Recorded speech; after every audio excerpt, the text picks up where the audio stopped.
Jadi kadang-kadang kita sebagai leader itu muncul atau menghadapi yang namanya apa? Jadi semua, yes, dilema. Siapa tadi yang ngomongnya? Coba Pak Mail.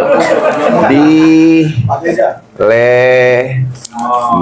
Apa yang disampaikan dilema? Satu sisi saya butuh orang, satu sisi harus keluarkan orang, satu sisi saya harus jaga aturan, tapi satu sisi kalau saya ketat dengan aturan akhirnya nggak jalan, betul nggak? Itu yang kita hadapi hari-hari kan ya? Nah, saya jelasin dulu Pak konsepnya ya. Karena bagaimanapun juga kita sebagai seorang leader, kita tetap harus punya yang namanya pola berpikir yang benar dulu. Karena kalau enggak kita bingung. Kalau kita sudah bingung, apa yang terjadi? Ambil keputusan juga salah. Kalau keputusan sudah salah, ujung-ujungnya lalu ribut sama bagian audit, ya kan? Ini kalau begini, tapi begini Pak dan lain sebagainya. Yuk, kita coba untuk minimalisir lah ya kondisi yang ada, karena ini nggak mudah gitu ya. Sekarang saya tanya dulu, teman-teman di sini dituntut apa? Dituntut paling tinggi dari perusahaan apa? Produktivitas. Nah, betul ya. Untuk bisa mencapai di sini, kita menghadapi banyak problem ya. Salah satunya apa? Salah satunya bicara tentang perilaku. Nah, ini jadi kunci utama kita nih, betul nggak? Untuk bisa mencapai ke sini, sebenarnya ini yang menjadi harus jadi acuan kita. Kayak contoh saya pernah dikomplain begini. Jadi kalau dulu waktu kerja itu kan ada jam kerja masuk, tapi beberapa teman-teman lembur sampai malam, jam 10, jam 11 malam. Ya. Aturan mengenai jam kerja masuk tetap harus ketat nggak? Harus, nggak bisa apa. Tapi waktu saya tegur mereka, kok masuk dong pagi, masa terlambat terus? Pak, sorry ya Pak ya, masa perusahaan tidak punya toleransi? Saya kan kerja sampai, nah bingung kan? Dilema nggak? Di satu sisi benar juga, ya tapi nggak bisa gue. Karena kalau kita loskan, apa yang terjadi? Diloskan, ya sudah deh, boleh masuk agak telat-telat deh. Telat terus. Nah, ini dua hal yang merepotkan ya. Nah, ngurus perilaku manusia itu nggak mudah, semudah yang kita bayangkan. Ada aturan ikuti, ada aturan ikuti. Ya, problemnya kompleks dan rumit. Karena orang pun akan mulai memikir. Kalau kita contoh seperti tadi, saya tegur orang, yang tadi ya, yang dia lembur sampai malam-malam, saya tegas, tegur pada saat mereka masuk.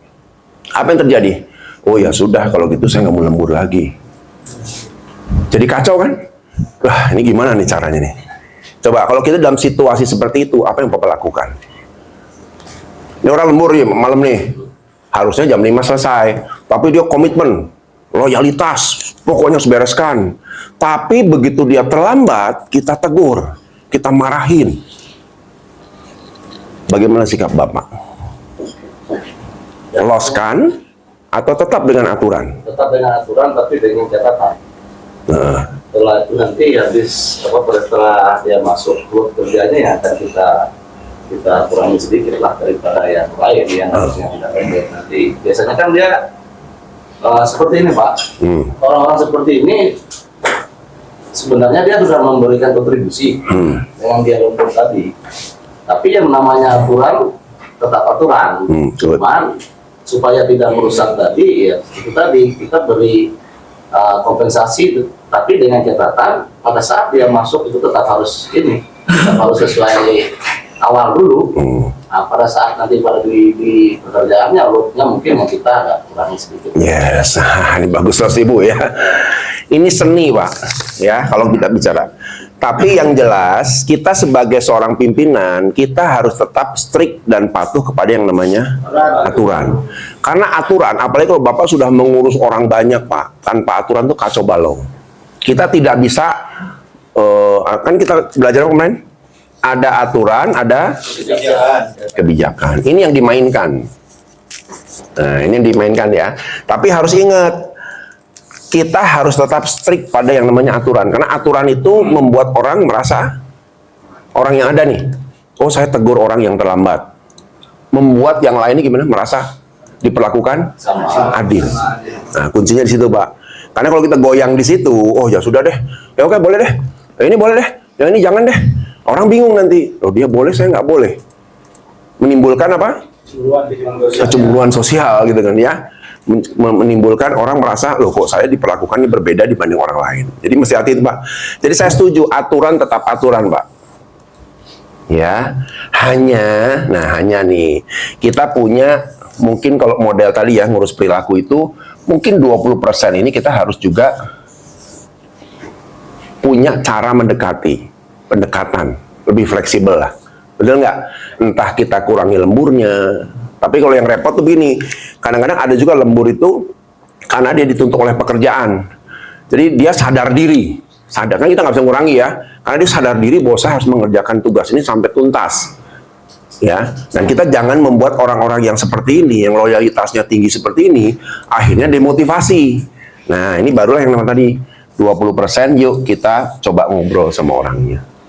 Betul ya? Gimana caranya? Tapi yang ini nggak bisa, Pak. Aturan tetap aturan. Kalau Bapak ya melanggar aturan dengan alasan demi kebaikan perusahaan, nah, ingat ya, salah atau benar? Salah. Ingat ya, tidak ada pelanggaran peraturan yang alasannya demi kebaikan perusahaan. Melanggar aturan ya melanggar aturan, titik, nggak ada koma. Gitu kan ya, makanya kita pakai area yang lain, yaitu kebijakan. Kalau kita mau melakukan tindakan keputusan yang berbeda dengan aturan, gitu ya. Jadi tadi kalau saya diamannya banyak ya, kayak Bapak tadi ya, itu dialami di semua hal, Pak. Makanya dua ini yang kita pelajari kemarin benar, aturan kebijakan harus dimainkan dengan cara yang baik. Apalagi kalau sudah ngurus perilaku, Pak. Ya, mungkin dengan pendekatan kita orang jauh lebih yang kalau bilang tadi, Pak, kalau saya dekat dengan orang apa? Lebih sungkan dia mau bermacam-macam, betul nggak?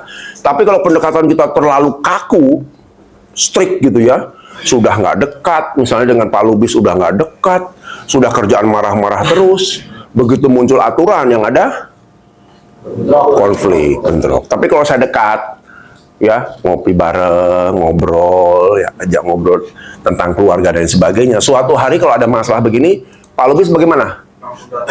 Betul kan ya? Nggak enak nih. Yuk kita diskusi aja, kita ngobrol aja. Nah itu seni kita sebagai seorang leader, gitu ya.